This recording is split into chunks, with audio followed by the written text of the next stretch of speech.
Hai semua, selamat datang di channel Baca Saham. Pada video ini, kita akan membahas satu topik dengan judul berikut ini. Tapi seperti biasa, semua pembahasan bukan rekomendasi dan hanya informasi. Ingat, kerugian kamu tanggung sendiri ya.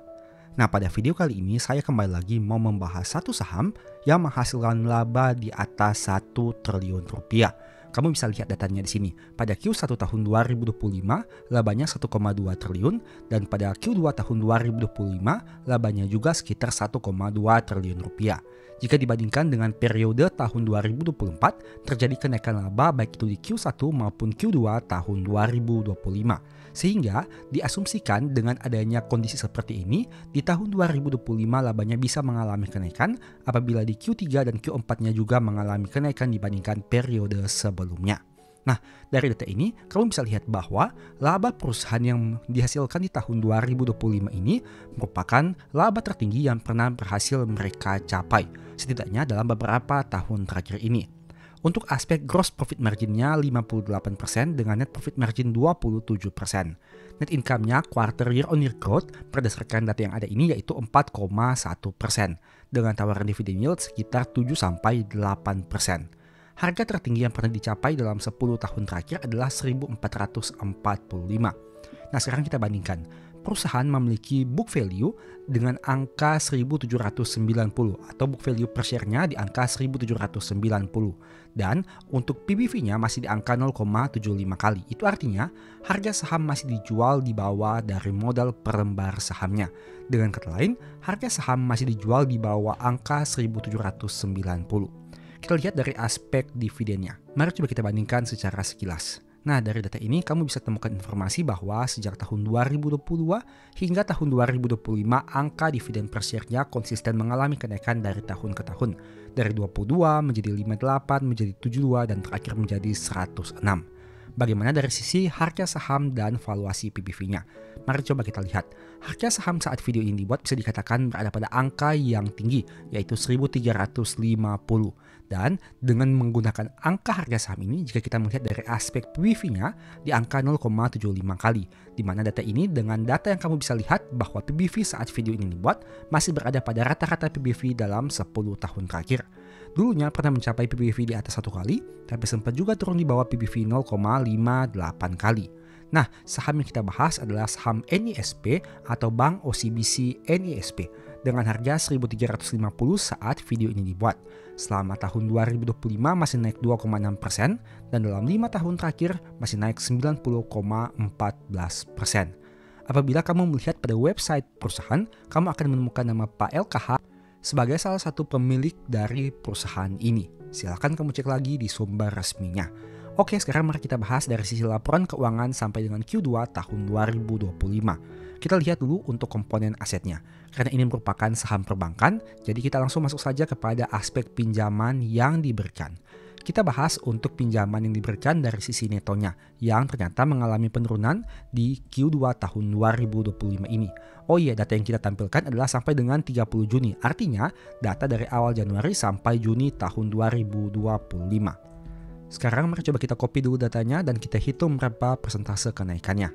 Nah, dari data ini kamu bisa temukan informasi bahwa pinjaman yang diberikan atau dalam hal ini adalah kreditnya mengalami penurunan sekitar 2,5%. Jika kita lihat, cadangan kerugian penurunan nilai juga mengalami penurunan. Coba kita hitung terjadi penurunan berapa persen untuk cadangan kerugian penurunan nilai dari saham NISP ini. Coba kita copy dulu datanya periode sebelumnya dan periode saat ini. Nah, turun sekitar 0,62%. Bagaimana dari aspek jumlah asetnya? Coba kita hitung.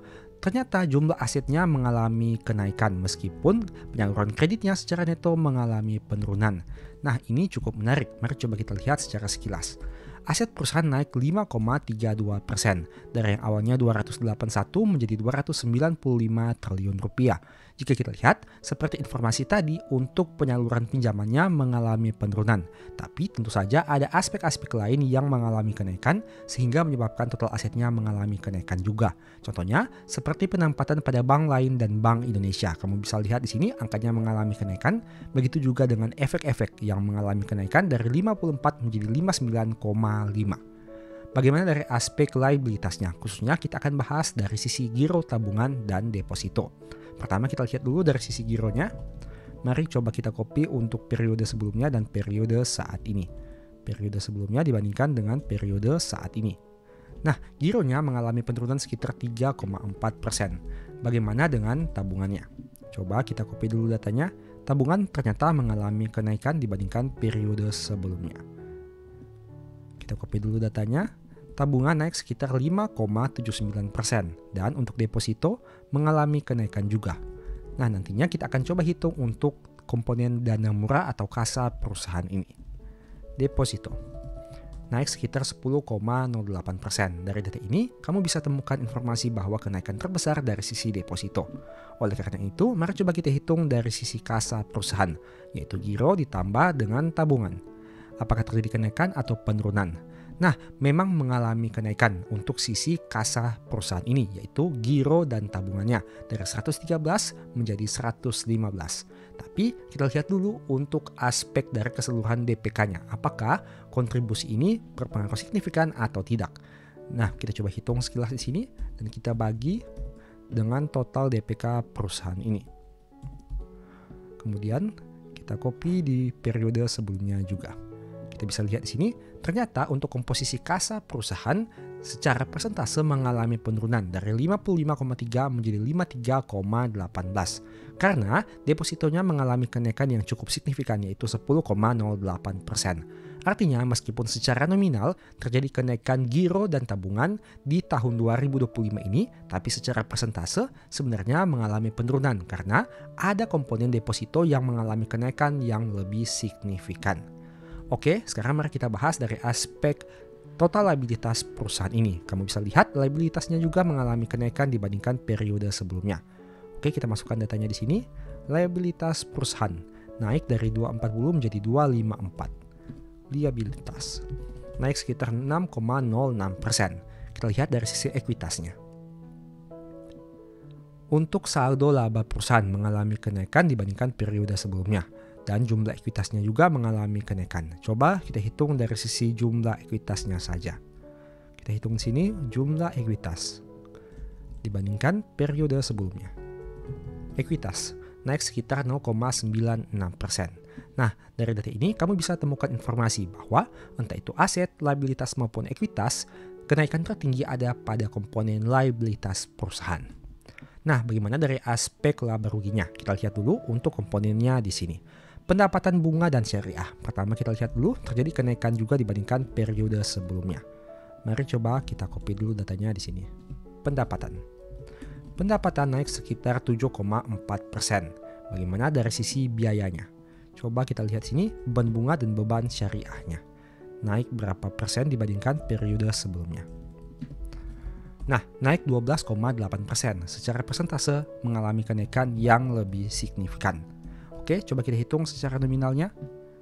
Pendapatan naik 655 dan beban naik 455. Artinya meskipun secara persentase kenaikan beban lebih tinggi, tapi pendapatan bunga dan syariah bersih masih bisa mengalami kenaikan. Alasannya karena secara nominal kenaikan pendapatan masih lebih tinggi dibandingkan kenaikan beban bunga dan syariahnya.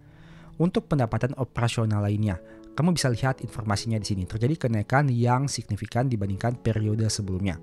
Itu karena ada keuntungan dari penjualan instrumen keuangan, sehingga menyebabkan pendapatan operasional lainnya naik signifikan dari 438 menjadi 1045.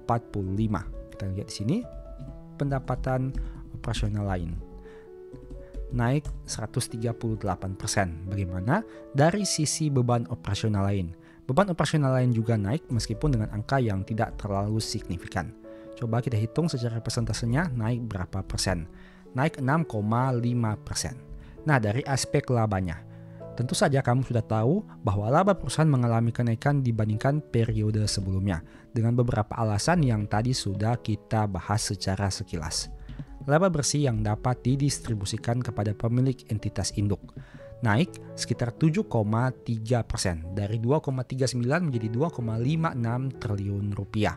Ini merupakan beberapa poin di laporan keuangan perusahaan per Q2 tahun 2025 yang bisa kamu analisa lebih lanjut.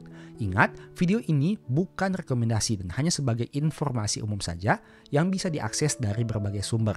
Bukan rekomendasi beli atau jual saham. Saya tidak mengatakan saham yang dibahas bagus atau jelek, karena hal itu harus kamu tentukan sendiri. Mohon juga agar kamu dapat cek lagi datanya, karena bisa saja ada salah input atau salah hitung. Semoga dengan video ini kamu bisa memperoleh manfaat baru dan menambah referensi untuk melakukan analisa. Thank you. Demikianlah pembahasan singkat pada video ini. Selalu ingat bahwa semua saham dan pembahasan yang ditampilkan bukan rekomendasi dan hanya bersifat edukasi. Segala risiko kerugian menjadi tanggung jawab kamu sendiri. Mohon juga agar dapat mengecek kembali data yang ditampilkan, karena bisa saja terjadi kesalahan pengetikan atau pengambilan data. Di video berikutnya ini dibahas materi apa lagi? Tulis di kolom komentar ya. Berikut ini beberapa list ebook baca saham. Pertama, psikologi saham. Kedua, stock for living. Ketiga, strategi nabung saham. Keempat, the stock market. Dan yang kelima, cara analisa laporan keuangan. Info pembelian silahkan chat saja pada nomor WA yang tercantum pada video kali ini. Sebagai informasi, kamu bisa support channel ini dengan cara melakukan pembelian produk apa saja di Shopee menggunakan link yang diklik pada video ini. Produknya bebas. Thank you.